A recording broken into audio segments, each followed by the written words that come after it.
In this section, we're going to be focusing on solving equations. So we're going to do kind of a quick review of a lot of the equations that you learned how to solve in Algebra 1 and Algebra 2. So as a bit of a warm-up to kind of get your algebra brain getting back together, I'd like for you to pause the video and take a couple of moments to work out number 1 and number 2 and check your work when you're done. I'll post the answers in 3 seconds. All right. Here are the solutions, x equals 6 and x equals 5. Hopefully we did okay on those. Now, one thing I do want you to notice is that I wrote my solutions as a solution set.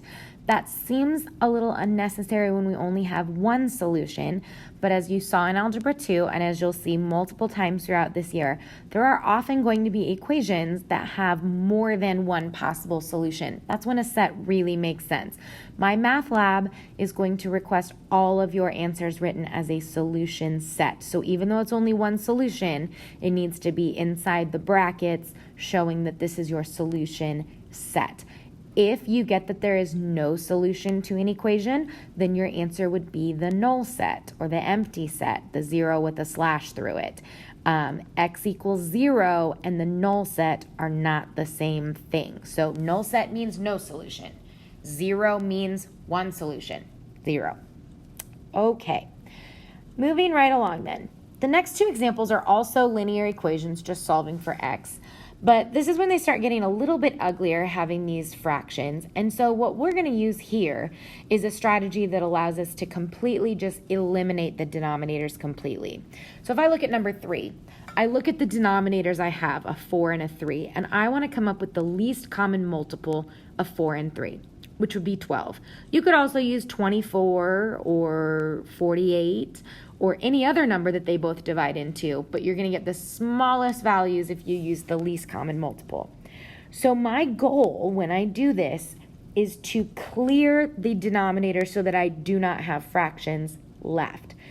So 12 is my LCM. What I'm going to do is multiply every single term on both sides by 12. Notice I'm only multiplying on top. We're not trying to create a common denominator. We're trying to divide out the denominators.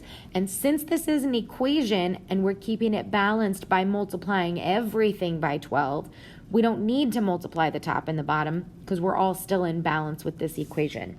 So what we are going to do then is look right here. 12 over 4, well, that divides out to just 3. So I have 3 and then the numerator left over. Minus 12 divided by 3 is 4 times x minus 1. And over here, I just have 2 times 12, which is 24. Now this is a much simpler equation to solve, and you can go ahead and finish this using your linear equation solving skills. Distribute, combine like terms, isolate the x. And so our solution set is simply negative 14 for this one. Okay, so looking at number 4, what I want you to do first is take a moment and decide what number are you going to multiply everything by. It needs to be a number that is divisible by 4 and 14 and 7. So the number that I chose was 28. You may have chosen something larger, and that's okay. Your numbers will just come out a little bit bigger than mine, but we should get the same answer in the end.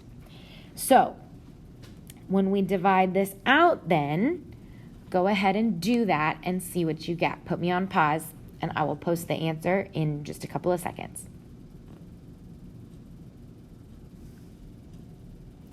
All right, when we divide, we get 7 times x minus 3 equals 2 times 5 minus 4 times x plus 5. And so distributing and combining like terms, you should end up here with x equals 1. And I trust that by now you know how to solve a linear equation. So that clearing of the fractions is really, really helpful. And that strategy is going to carry over when we look at solving a formula for one of its variables. So, if you recall, Solving an equation just means getting the variable by itself. It doesn't always mean get a number. So when I solve for a variable, I may get a new equation that still has lots of variables in it. That's okay. For example, if you look at number 6, that equation is currently solved for U, and we want to solve it for A. And so that just really means we want to do some rearranging. So if you look at example 5, this is something that we've done lots of times. You do this when you want to solve for y and put an equation in slope-intercept form. All kinds of reasons why you might want to do this. So again, as a bit of a warm-up for you today, pause the video, please, and try number 5.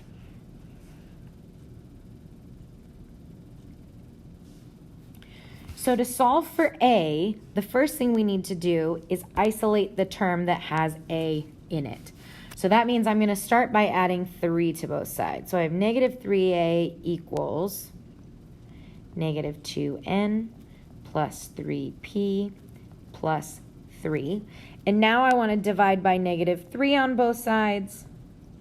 And so I get that a is equal to, and you can leave it just like this, or you can divide everything out, 2/3 n minus p plus 1. That's what we get when we divide here and here and here. And so now we have this equation solved for a. Now, that's very straightforward. You've done ones like that in Algebra 1. These get a little more complicated when we get to 6, 7, and 8. This is something that we have to use in calculus quite a bit, okay? We need to solve for certain variables or certain unknowns on a regular basis. So here is the process that we're going to follow in general. You don't always have to follow every single one of these steps. It depends on the problem. So here are the steps that we are going to follow. Okay, so we're going to list this out so that you have sort of this reference. The first step is to clear the fractions. That's what we just practiced on the previous examples. The next step is to distribute if needed. We want to get rid of all the parentheses. Now this is where it starts to get messy. The next step is you want to get all the variables that you want on the same side. So in number 6, we want to solve for a. That means I want to get all the a terms onto one side and everything else to the other side. Now, if there's more than one term that has the variable that you're trying to isolate, the next step is going to be to factor out that variable. And the last thing then that we need to do is usually divide to get that variable by itself. So here's what that looks like if we look at number 6. First question, I want to solve for a. So we need to look at the process here over here on the side. So right now it's solved for u. I have an a in the numerator and I have an a in the denominator. So first step is to clear the fractions. To do that, we're going to do exactly what we did in the previous example. We're going to multiply by the LCM. And in this case, the LCM would be Ka. So I'm going to multiply by times Ka on this side and times Ka on this side. What that's going to do is now over here, that denominator is going to cancel out. Now this is going to start looking worse before it gets better, and that's okay. So now over here, I have whoops, that doesn't look right.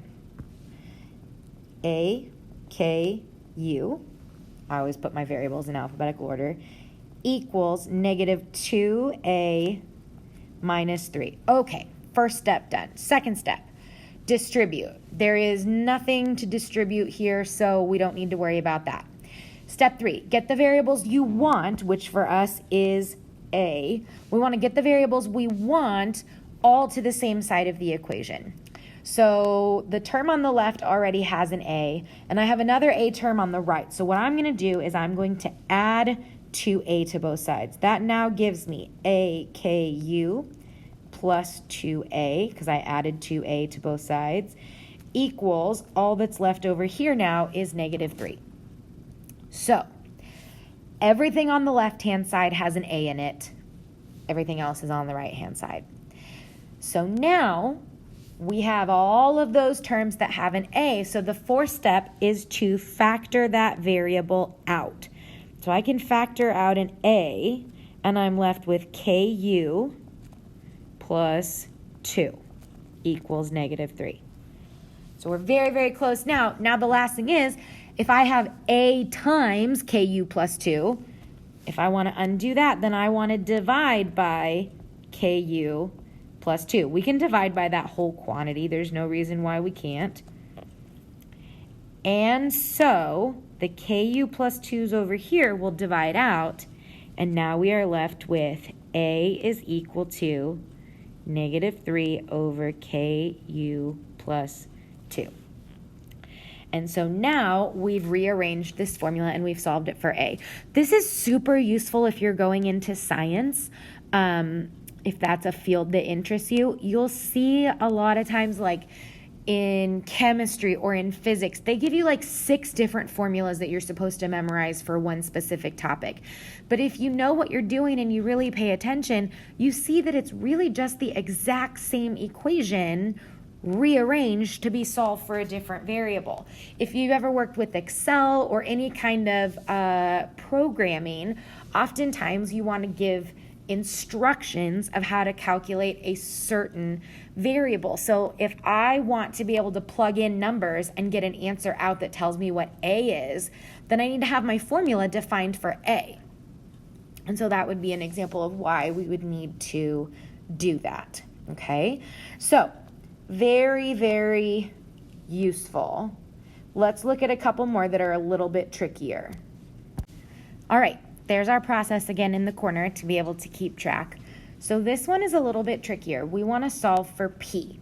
Right now we have 1 over p plus 1 over q equals 1 over f. So the first step is to clear the fractions. So to do that, we need to multiply by something that is divisible by p and by q and by f. And the only thing that can be divided by all 3 of those is literally just p, q, f. Just stick them all together. P, Q, F, P, Q, F.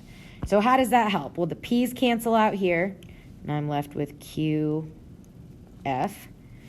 The q's cancel out here, so I have plus pf, and the f's cancel out here, so I have equal to pq.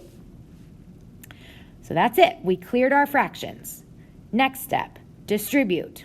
No need to distribute, nothing to distribute. So now number 3, get the variables you want on the same side. We are trying to solve for p. So here's a p and here's a p. So they're on opposite sides of the equation. I'm going to go ahead and move those to the right. So I'm going to subtract pf from both sides. That gives me now qf equals pq minus pf. Okay. There's no p's on the left-hand side, and every term has a p in it on the right-hand side. So now we want to factor out that variable, which in this case is p. So we have qf equals p times q minus f. And so now all we have to do is divide by q minus f on both sides. So that leaves us with p equals qf over q minus f. And there you go. That is the equation solved for p. So please take a moment and try this yourself. It's really hard to know if you're doing it right if you don't try it on your own. So I want you to try number 8. Notice this one is kind of confusing to look at because it's all f's, but those are 3 different variables. F is a variable, F1 is a variable, F2 is a variable. Those are not exponents, that's just different names of f's. So it's very similar to what we just did with P, Q, and F, but it's F, F1, and F2. So put this on pause and attempt it yourself before you watch mine worked out. You need to take a second to let your brain process through this.